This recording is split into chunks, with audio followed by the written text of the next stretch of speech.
உதயசூரியன் சின்னத்திற்கு அண்ணன் மகேந்திர முருகன் அவர்களுக்கு உதயசூரியன் சின்னத்திற்கு வாய்ப்பு கேட்டு நம்முடைய எழுச்சி தமிழக வந்து கொண்டிருக்கிறார்.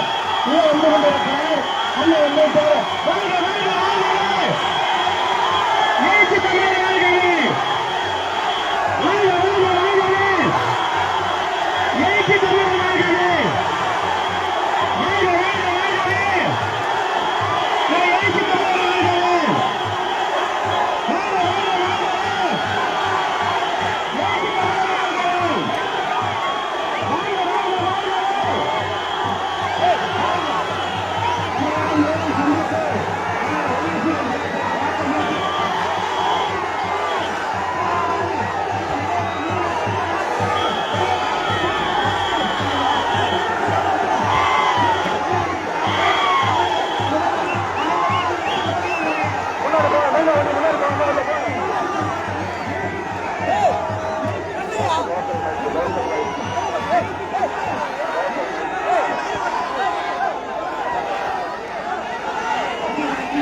வெற்றியின் சின்னம், தமிழக நீதியின் சின்னம், சகோதரத்தின் சின்னம், சமத்துவத்தின் சின்னம், தூய்மை கழகத்தின் சின்னம், காங்கிரசின் ஆதரவற்ற சின்னம், தேமுதிக ஆதரவற்ற சின்னம், இந்திய கம்யூனிஸ்ட் கட்சியின் சின்னம், மார்க்சிஸ்ட் கம்யூனிஸ்ட் கட்சியின் சின்னம், இந்திய யூனியன் முஸ்லிம் லீக்கின் சின்னம், அதிமுகவின் சின்னம், மக்கள் நீதி மையத்தின் சின்னம், மனிதநேய மக்கள் கட்சியின் சின்னம், எஸ்டிபிஐ ஆதரவற்ற சின்னம், மனிதநேய ஜனநாயக கட்சியின் சின்னம், விடுதலை சிறுத்தைகளின் சின்னம், விடுதலை சிறுத்தைகளின் சின்னம், விடுதலை சிறுத்தைகளின் சின்னம்.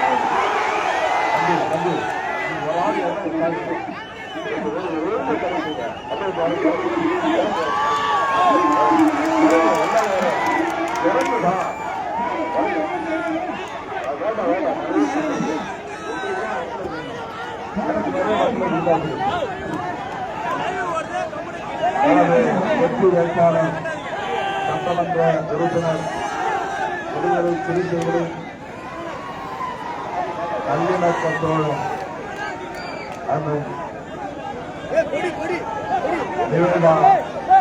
முருகன் அவர்கள்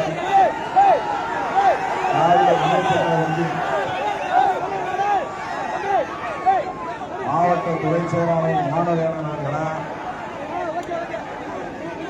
செயற்குழு உறுப்பினர் முத்து மகேந்திரன் அவர்கள பி.எம். ரவி அவர்கள காங்கிரஸ் பி.எம். ஸ்ரீதர் அவர்கள ஒன்றிய கழக செயலாளர் பி.எம். மதியழகன் அவர்கள அன்பழகன் அவர்கள் காங்கிரஸ் தேமுதிக இந்திய கம்யூனிஸ்ட் கட்சி மார்க்சிஸ்ட் கம்யூனிஸ்ட் கட்சி மக்கள் நீதி மையம் மறுமலர்ச்சி திராவிட முன்னேற்ற கழகம் முஸ்லீம் லீக் மனிதநேய மக்கள் கட்சி எஸ்டிபிஐ கட்சி மனிதநேய ஜனநாயக கட்சி ஆகிய நமது தோழமை கட்சிகளை சார்ந்த மாவட்ட ஒன்றிய நகர பொறுப்பாளர்கள் விடுதலை சிறுத்தைகளின் மாவட்ட செயலாளர் பீராவை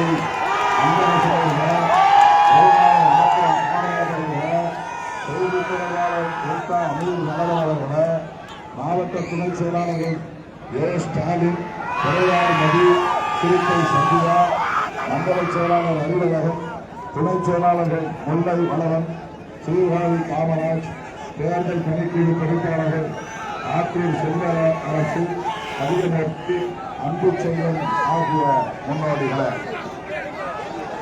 நெடுநேரமாக காத்திருக்கிற கட்டு கணக்காமல் துணிவு எழுகிற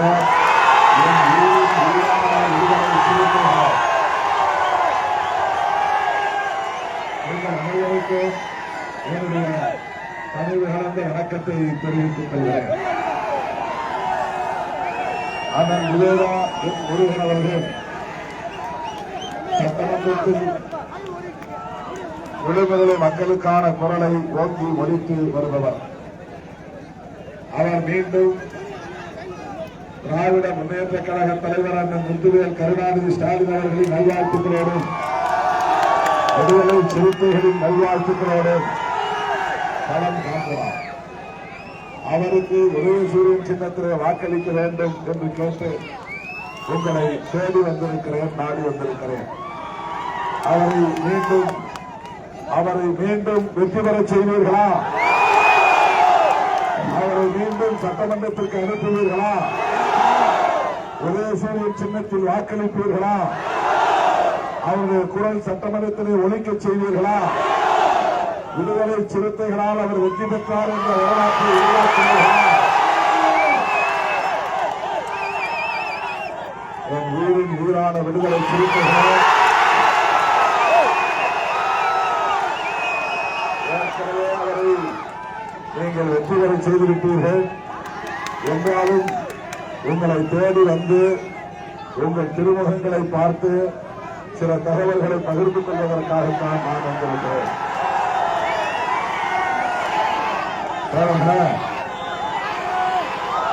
நம்முடைய கட்சி விடுதலை சிறுத்தைகள் கட்சி இன்றைக்கு ஒரு மாநில கட்சியாக அங்கீகாரம் பெற்றிருக்கிறது. நமக்கு சொந்த சின்னம் என்ன? நமக்கென்று ஒரு சொந்த சின்னம் கிடைத்திருக்கிறது. திமுகவுக்கு சொந்த சின்னம் இருப்பதை போல விடுதலை சிறுத்தைகள் கட்சிக்கு சொந்த சின்னம் கிடைத்திருப்பதற்கு ஒரு காரணம், நாம் 2 எம்பி தொகுதிகளில் வெற்றி பெற்றதுதான் காரணம். அந்த 2 தொகுதிகளில் வெற்றி பெறுவதற்கு நமக்கு முழுமையான ஒத்துழைப்பை நல்கியவர்கள் திராவிட முன்னேற்ற கழகம், அதன் தலைமையிலான கூட்டணி கட்சிகள். திராவிட முன்னேற்ற கழக தலைவர் அண்ணன் முத்துவேல் கருணாநிதி ஸ்டாலின் அவர்களின் நல்ல அன்பும் நல்ல ஆதரவும் தான் தோழமை கட்சிகளின் ஆதரவு.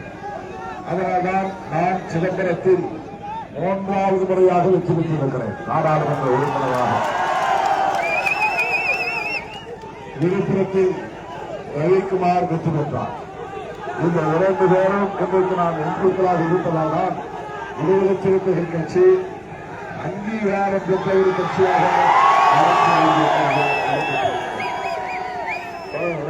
ஒரு செய்தியை நீங்கள் புரிந்து கொள்ள வேண்டும்.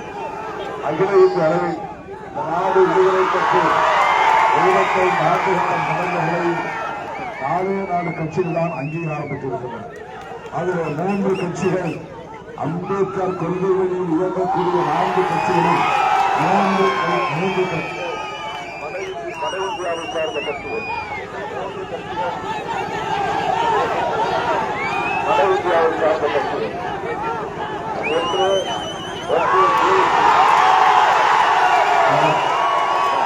ஒன்று உத்தரப்பிரதேசத்தில் இருக்கிற பிஎஸ்பி, இன்னொன்று பீகாரில் இருக்கிற ராம்விலாஸ் பாஸ்வானின் லோக் ஜன்சக்தி, 3வது மகாராஷ்டிராவை சார்ந்த ராம்தாஸ் அத்வாலே அவர்களின் மணிப்பூரில் அவர் பெற்ற வெற்றியால் அவரின் ஆர்பிஐ என்கிற குடியரசுக் கட்சி.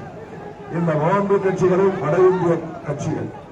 தென்னிந்தியாவில் நாடு சுதந்திரம் அடைந்த பிறகு அம்பேத்கர் கொள்கை வழியில் இயங்குகிற ஒரு கட்சி மாநில கட்சியாக அங்கீகாரம் பெற்றதென்றால் அந்த பெருமைக்குரிய ஒரே கட்சி விடுதலை சிறுத்தைகள் கட்சிதான். உண்மையா இல்லையா? உண்மையா இல்லையா? நம்முடைய கட்சி அங்கீகாரம் பெறுவதற்கு துணையாக இருந்த திராவிட முன்னேற்ற கழகத்தின் தலைவர் அண்ணன் முத்துவேல் கருணாநிதி ஸ்டாலின் அவர்களின் நல்வாழ்த்துக்களை பெற்ற வேட்பாளர் நான் நிவேதா என் முருகன் அவர்கள். அந்த நன்றி பெருக்கோடு நாம் திமுக கூட்டணியில் தொடர்கிறோம். அப்படி என்றால் திமுக வேட்பாளர் அண்ணன் நிவேதா முருகன் அவர்கள் மீண்டும் வெற்றி பெற வேண்டுமா இல்லையா? அவருக்கு நாம் வாக்களிக்க வேண்டுமா இல்லையா? வாக்களிக்க வேண்டும். இரண்டாவது, தமிழ்நாட்டில் சவுண்டு சரியா வரல. கூட்டு வண்டி சவுண்ட். தமிழ்நாட்டில் மொத்தம் 8 தொகுதிகளில் நாம் போட்டியிடுகிறோம். 8க்கு 8, 100க்கு 100 நாம் வெற்றி பெற போகிறோம். 8க்கு 8 வெற்றி, 100க்கு 100 வெற்றி. 8 பானைகளும் வெற்றி பெறுகின்றன. பானை முழுக்க வாக்குகள் கொட்டி குவிய இருக்கின்றன. அந்த 8 தொகுதிகளிலும் நாம் வெற்றி பெறுவதற்கு திமுக கூட்டணி கட்சிகள் மிக தீவிரமாக வாக்கு சேகரிப்பில் ஈடுபட்டு வருகிறார்கள். காட்டுமன்னார் கோவிலில் அண்ணன் எம்.ஆர்.கே. பன்னீர்செல்வம் தீவிரமாக வாக்கு சேகரித்து வருகிறார். பண்ருட்டியில் அண்ணன் கணேசன் தீவிரமாக வாக்கு சேகரித்து வருகிறார். திண்டிவனத்தில் செஞ்சி மஸ்தான் தீவிரமாக வாக்கு சேகரித்து வருகிறார். கள்ளக்குறிச்சியில் வசந்தம் கார்த்திகேயன், அண்ணன் ஏவா வேலு தீவிரமாக வாக்கு சேகரிக்கிறார்கள்.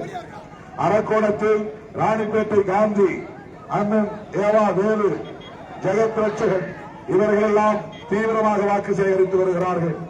பெரியகுளத்தில் தங்க தமிழ்ச்செல்வன், தங்கம் தென்னரசு, ஐ பெரியசாமி இவர்கள் நம்முடைய வேட்பாளருக்காக தீவிரமாக வாக்கு சேகரித்து வருகிறார்கள்.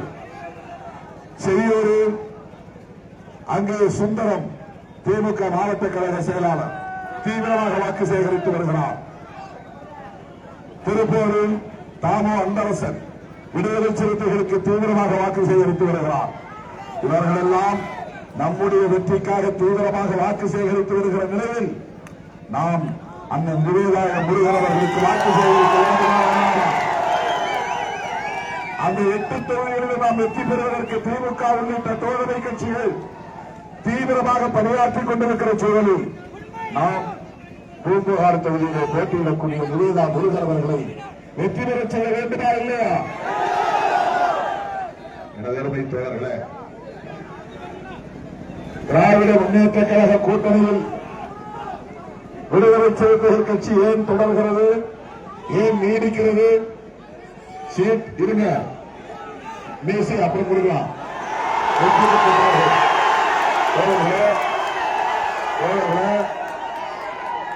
திருமாவளவன் விரும்பியிருந்தால் பிஜேபியோடு கூட்டணி சேர்ந்திருக்க முடியும், அதிமுக பக்கம் போயிருக்க முடியும், நண்பர் விஜய் கூட கூட்டணி சேர்ந்திருக்க முடியும். அவரும் அழைப்பு விடுத்தார். திருமாவளவன் போனானா? ஏன் போகவில்லை?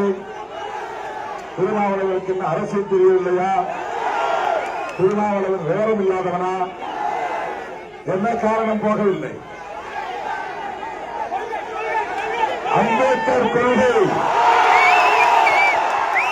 புரட்சியாளர் அம்பேத்கர் கொள்கை என்ன கொள்கை? அரசமைப்பு சட்டத்தில் அவர் முன்மொழிந்திருக்கிற மதச்சார்பின்மை என்கிற கொள்கை. அதுதான் முக்கியமானது. என்ன கொள்கை? மதச்சார்பின்மை. அதுதான் செக்யூலரிசம். இந்த கோட்பாடு இன்றைக்கு இந்தியாவை உலுக்கிக் கொண்டிருக்கிறது. ரெண்டா பிரிச்சிருச்சு. மத சார்பற்ற சக்திகள் ஒருபுறம், மதவெறி சக்திகள் ஒருபுறம். மதவெறி சக்திகள் பிஜேபி தலைமையிலே கூடுகின்றன. மத சார்பற்ற சக்திகள் இந்திய அளவில் ராகுல் காந்தி தலைமையில், தமிழக அளவில் அண்ணன் முத்துவேல் கருணாநிதி ஸ்டாலின் அவர்களின் தலைமையில் நாம் திறந்திருக்கிறோம். ஒரே காரணம்தான், அரசமைப்பு சட்டம் முன்மொழியக்கூடிய மதச்சார்பின்மை என்கிற கோட்பாட்டை பாதுகாக்க வேண்டுமானால் அது திமுக தலைமையிலான கூட்டணியால் மட்டும்தான் முடியும். ஆகவேதான் திருமாவளவனுக்கு குறைத்து சீட்டு கொடுத்து விட்டார்கள், ஏமாற்றி விட்டார்கள். திமுக வஞ்சிக்கிறது. ஆனாலும் திருமாவளவன் சொரணை கட்டி இந்த கூட்டணியிலே இருக்கிறான். முத்துவேல் கருணாநிதி ஸ்டாலினுக்கு முட்டுக் கொடுக்கிறான். இப்படியெல்லாம் சிலர் அற்பர்கள், அரசியல் அறியாமையில் உழலும் அற்பர்கள், கொள்கை பிடிப்பில்லாத கும்பல் திருமாவளவன் மீது அவதூறுகளை அள்ளி வீசுகிறார்கள். I don't care. நான் அதை பற்றி கவலைப்படவில்லை. என்னுடைய நோக்கம் எனக்கு 8 சீட்டா 10 சீட்டா 12 சீட்டா என்பது அல்ல. தமிழ்நாட்டை ஆக்கிரமிக்க துடிக்கிற நாசகார சக்திகளை அனுமதிக்க கூடாது, காடேந்து விடக்கூடாது, வேறொன்று விடக்கூடாது. அவர்கள் எந்த போர்வையை போர்த்திக் கொண்டு வந்தாலும், எந்த முகமுடியை போட்டுக் கொண்டு வந்தாலும் அவர்களை தமிழ்நாட்டுக்குள்ளே காடேந்துவதற்கு நாம் இடம் கொடுக்கக்கூடாது. இதுதான் திருமாவளவனின் ஒற்றை நிலைப்பாடு, உறுதிப்பாடு. ஏனென்றால் திருமாவளவன் உண்மையான அம்பேத்கரின் பிள்ளை. ஏனென்றால் திருமாவளவன் உண்மையான பெரியாரின் பிள்ளை.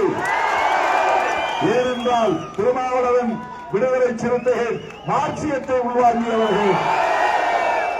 ஆகவே பாட்டாளி வர்க்க ஒற்றுமைதான், மதச்சார்பற்ற அரசியல் தான். இந்த மண்ணில் மதவெறிக்கு இடமில்லை, சாதி வெறிக்கு இடமில்லை, வெறுப்பு அரசியலுக்கு இடமில்லை. சமூக நல்லிணக்கத்தை விரும்புகிற இயக்கம் விடுதலை சிறுத்தைகள் கட்சி. நாம எந்த சமூகத்துக்கு எதிரானவர்கள் கிடையாது. அப்படி ஒரு தவறான பிம்பத்தை உருவாக்கினாங்க. திருமாவளவன் ஏதோ வன்னியர் சமூகத்துக்கு எதிரி என்பதை போல திட்டமிட்டு ஒரு பிம்பத்தை உருவாக்கிவிட்டார்கள். நேற்று கூட நாடாளுமன்றத்தில் நான் பேசினேன். யாரு எந்த எம்பியும் பேசாத கருத்தை நான் பேசினேன். எம்பியாரில் எந்த எம்பியும் பேசாத கருத்தை நான் நாடாளுமன்றத்தில் பேசினேன். என்ன தெரியுமா? சென்சஸ் எடுக்காமல், மக்கள் தொகை கணக்கெடுக்க நடத்தாமல் நீங்கள் நாடாளுமன்ற தொகுதி வரையறையை ஏன் கொண்டு வருகிறீர்கள் என்றால் அதில் ஒரு உள்நோக்கம் இருக்கிறது. மோடி அரசுக்கு என்ன உள்நோக்கம் என்றால், மக்கள் தொகை கணக்கெடுப்பு நடத்தினால் சாதிவாரி கணக்கெடுப்பு நடத்த வேண்டிய கட்டாயம் வரும். SC/ST மக்களுக்கு சாதிவாரி கணக்கெடுப்பு இந்தியா முழுவதும் நடக்கிறது.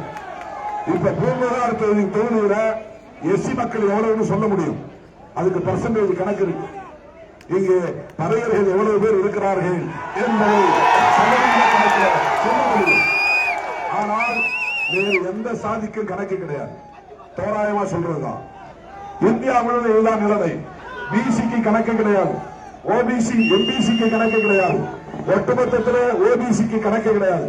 இந்தியா முழுவதும் SC/ST மக்கள் எவ்வளவு, எத்தனை சதவீதம், அதிலும் ஒவ்வொரு தனிப்பட்ட சாதி, ஒவ்வொரு சாதியும் மாலா எவ்வளவு, மாதிகா எவ்வளவு, சமார் எவ்வளவு, மகர் எவ்வளவு, மகாராஷ்டிரா மாநிலத்தில், தமிழ்நாட்டில் ஒவ்வொரு சாதியும் எவ்வளவு தனித்தனியான கணக்கு இருக்கிறது. ஆனால் வன்னியர் எவ்வளவு கணக்கு கிடையாது. தோராயமா சொல்றதுதான். செட்டியார் எவ்வளவு கணக்கு கிடையாது, முதலியார் எவ்வளவு கணக்கு கிடையாது. ஆகவே சாதிவாரி கணக்கெடுப்பு நடத்த வேண்டும் என்று நாம் சொல்லுகிறோம். அது வேண்டும். அதை நடத்துவதற்கு பிஜேபி தயாராக இல்லை. சாதிவாரி கணக்கெடுப்பு நடத்தினால் OBC மக்கள் எந்த அளவுக்கு வஞ்சிக்கப்பட்டிருக்கிறார்கள் என்கிற உண்மை குற்று அம்பலப்பட்டுவிடும். இந்த பிஜேபி அரசு எப்படி OBC மக்களை ஏமாற்றிக் கொண்டிருக்கிறார்கள் என்பது தெரிந்துவிடும். அதனால்தான் சாதிவாரி கணக்கெடுப்பு நடத்த பாஜக அரசு தயங்குகிறது. எடப்பாடி கேட்பாரா? மோடி அவர்களே, சாதிவாரி கணக்கெடுப்பு நடத்துங்கள் என்று எடப்பாடி கேட்பாரா? உடைந்த பாமகவின் தலைவர் அன்புமணி கேட்பாரா? அந்த கூட்டணியே இருக்கிற TTV தினகரன் கேட்பாரா? அந்த கூட்டணியே இருக்கிற GK வாசன் கேட்பாரா? திருமாவளவன் கேட்கிறார்.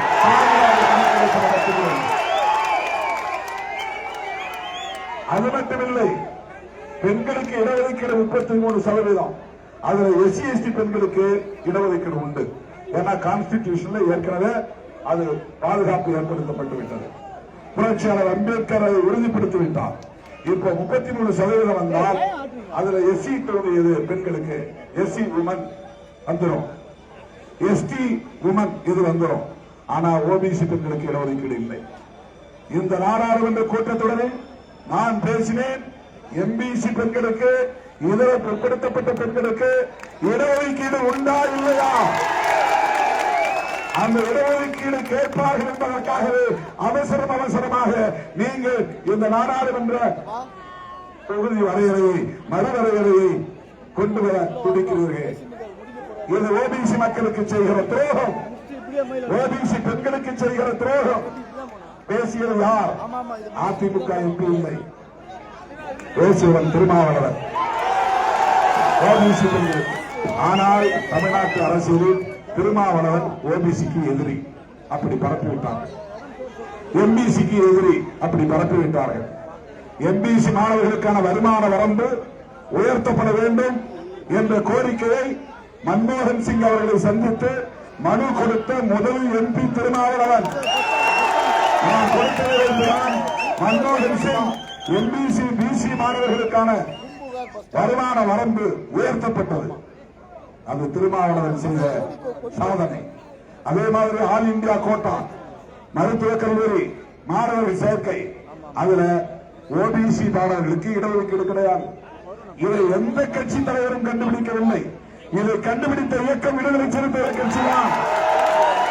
அவர்களுக்கு இடஒதுக்கீடு வேண்டும் என்று முதலில் குரல் கொடுத்தவன் திருமாவளவன். முதலில் உச்சநீதிமன்றத்தில் வழக்கு தொடுத்தது விடுதலை சிறுத்தைகள் கட்சி. அதனை தொடர்ந்து திராவிட முன்னேற்ற கழகம் வழக்கு தொடுத்தது உச்சநீதிமன்றத்தில்.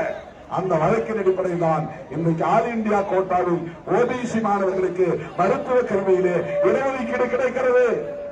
ஆனால் திருமாவளவன் ஓபிசிக்கு எதிரி. இதுதான் தமிழ்நாட்டு அரசியல். அதை பற்றி நாம் கவலைப்படவில்லை.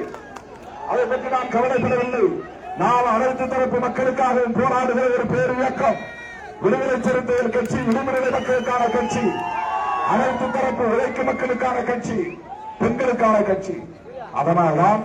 அதனால்தான் பிஜேபியோடு சேரவில்லை. அதனால்தான் அதிமுகவோடு சேரவில்லை. அதனால்தான் விஜயோடும் சேரவில்லை.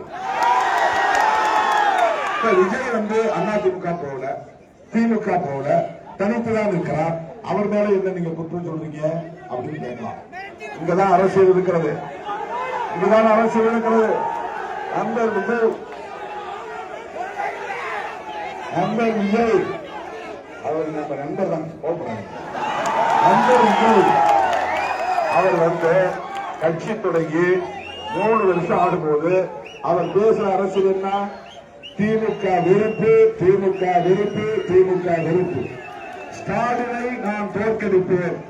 அங்கிள் சார் அவர் ஸ்டாலின் அங்கிள், ஸ்டாலின் சார் அவர் கட்சி தொடங்கியிருப்பதே திமுகவை தோற்கடிப்பதற்காகத்தான், திமுக கூட்டணியை தோற்கடிப்பதற்காகத்தான். நான் கேட்கிறேன், நண்பர் விஜய் அவர்களை திமுகவை தோற்கடித்துவிட்டு அந்த இடத்தில் யாரை முதலமைச்சராக அமர வைக்கப் போகிறீர்கள்? 10 நாளா நான் கேட்கிறேன், யாரும் பதில் சொல்லல. விஜய் கட்சிக்காரங்க யாரும் பதில் சொல்லல. அவர் போய் ஆட்சியை உட்காருவாரா? விஜயால் ஆட்சியை கைப்பற்ற முடியுமா? முதலமைச்சராக உட்கார முடியுமா? அவருக்கே சந்தேகம். பெரம்பூரிலும் போட்டிருக்கிறார், திருச்சி கிழக்கிலும் போட்டிருக்கிறார் வேட்புமனு. அவரே ஜெயிப்பாரா என்கிற சந்தேகம். ஆனால் அவர் எப்படி ஆட்சியை பிடிப்பார்? வாய்ப்பே இல்லை. அப்ப அவர் யாருக்கு உதவி செய்கிறார் என்றால், திமுக கூட்டணியை பலவீனப்படுத்தி, திமுக கூட்டணிக்கு போகிற முஸ்லீம் வாக்குகளை தடுத்து, திமுக கூட்டணிக்கு போகிற கிறிஸ்தவ வாக்குகளை பிரித்து, திமுக கூட்டணி வேட்பாளர்களை 300 ஓட்டு 400 ஓட்டுல தோற்கடிக்கணுங்கிறது தான். அதுதான் அவருடைய திட்டம். அதற்கு நாம் இடம் கொடுக்கலாமா? திமுக கூட்டணியை பலவீனப்படுத்த இடம் கொடுக்கலாமா? திமுக கூட்டணி பலவீனப்பட்டால் நாம் பேசுகிற அரசியலை பேச முடியாது. ஆபத்து. அதிமுகவை பற்றி கவலைப்படாது. எடப்பாடி பழனிசாமி அவர்களுக்கு ஒரே கவலைதான், அவர் மேல கொடநாடு கேஸ் போடக்கூடாது, இடி ரைட் பண்ணக்கூடாது, ஐடி இன்கம் டாக்ஸ் ரைட் பண்ணக்கூடாது, சிபிஐ வழக்கு போடக்கூடாது. அவர் எதிர்கட்சி தலைவராக இருந்தா போதும். அது மட்டும்தான் அண்ணன் எடப்பாடி பழனிசாமி அவர்களின் ஆசை. தப்பித்தவரை ஆட்சிக்கு வந்தால் அவரை 1 மாசம் கூட நாற்காலில் உட்கார விட மாட்டாங்க பிஜேபி. அவரை தூக்கி போட்டு நம்ம ராஜாவை தூக்கி உட்கார வச்சிருவாங்க. வேற அவரை உட்கார வச்சிருவாங்க. ஜனாதிபதி முன்மாதிரிகள் இருக்கின்றன. அதுதான் பிஜேபி மாடல். கூட்டு சேருவாங்க, தோல் மேல கை போடுவாங்க, சீட்டு கேட்டு நிற்பாங்க. பிறகு எந்த கட்சியோட கூட்டணி சேர்ந்தார்களோ அந்த கட்சியை சுவாகம் பண்ணுவாங்க, சாப்பிட்டு விட்டு விடுவார்கள். அதிமுக நிலை அதுதான், பரிதாபமான நிலை. அப்படிப்பட்ட அந்த பாஜகவோடு அதிமுக வெளிப்படையான கூட்டணியை வைத்திருக்கிறது. நண்பர் விஜய் பாஜகவின் செயல் திட்டப்படி கட்சி தொடங்கி திமுக கூட்டணியை எதிர்த்து பேசுவதையே ஒற்றை கொள்கையாக ஒரே கொள்கையாக வைத்திருக்கிறார். அதுக்கு வேற எந்த கொள்கை கிடையாது. இப்ப மறைமுகமாக அதிமுக பாஜக கூட்டணி ஆட்சிக்கு வர வேண்டும் என்பதுதான் விஜய் விருப்பம். அதற்கு நாம் இடம் தரலாமா? அதிமுகவுக்கு போடுற ஒவ்வொரு ஓட்டும் மோடிக்கு போடுவதாக அர்த்தம். இரட்டைக்கு போடுற ஒவ்வொரு ஓட்டும் மோடிக்கு போடுவதாக அர்த்தம். அதே போல நண்பர் விஜயுடைய சின்னத்துக்கு போடுற ஒவ்வொரு ஓட்டும் பிஜேபிக்கு போடுவதாக அர்த்தம். ஏனென்றால் ஒரு தொகுதியிலும் பிஜேபி விஜய் கட்சி ஜெயிக்க போறதில்லை. அந்த ஓட்டு விஜயுடைய வேட்பாளர் எந்த தொகுதியிலும் வெற்றி பெறப் போவதில்லை. அப்ப விஜய் வேட்பாளருக்கு போடுற ஒவ்வொரு ஓட்டும் வேஸ்ட். அது பிஜேபி தான் போய் சேரும். அதனால் நான் சொல்லுகிறேன், அதிமுக தொண்டர்களே, நீங்கள் நினைக்கிறீர்கள் அது ஜெயலலிதா காலத்து இரட்டை இலை என்று. இல்லை இல்லை, இது எடப்பாடி காலத்து மோடியின் இரட்டை இலை. அதற்கு ஓட்டு போடுவது உங்கள் கட்சியை அழிப்பதற்குத்தான் பயன்படும். அதனால் விழித்துக் கொள்ளுங்கள். பூம்புகாரிலே நிவேதா முருகனுக்கு ஓட்டு போடுங்கள். அதே போல கில்லி படத்திலே விஜயை பார்த்துவிட்டு மயங்கி கிடக்கிற தோழர்களே,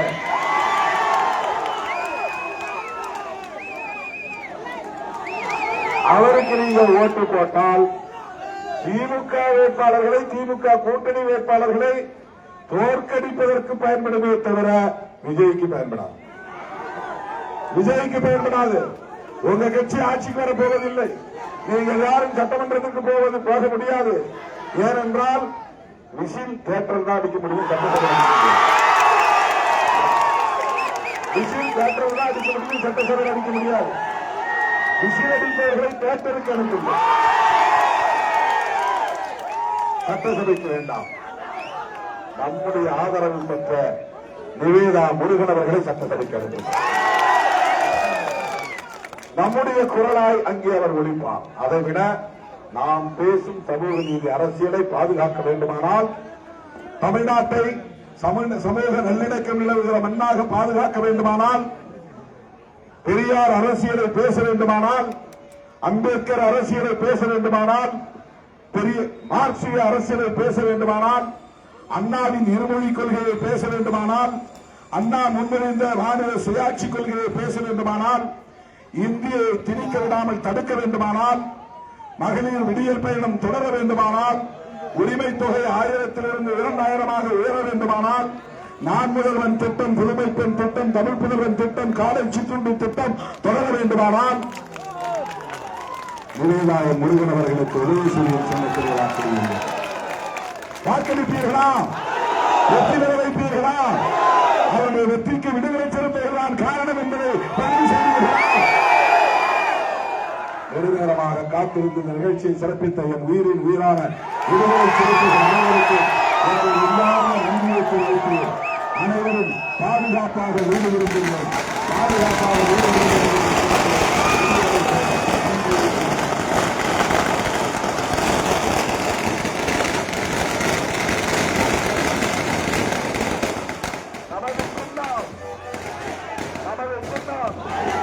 விடுதலை சிறுத்தைகளின் சின்னம், விடுதலை சிறுத்தைகளின் சின்னம், திருமாவளவனின் சின்னம்.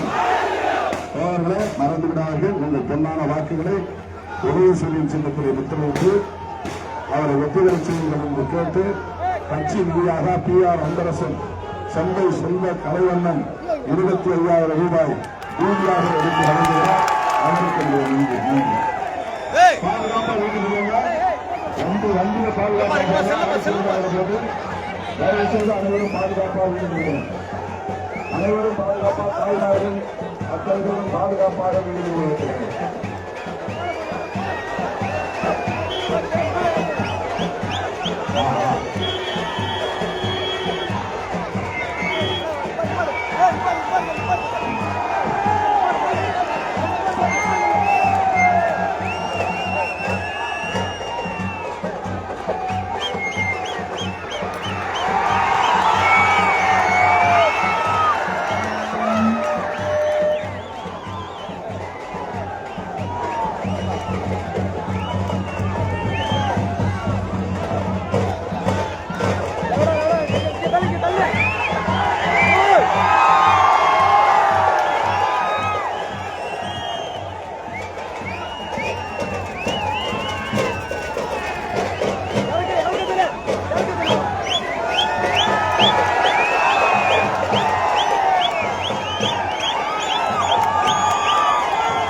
சொல்லுப்பாங்க. ஏ நித்ரை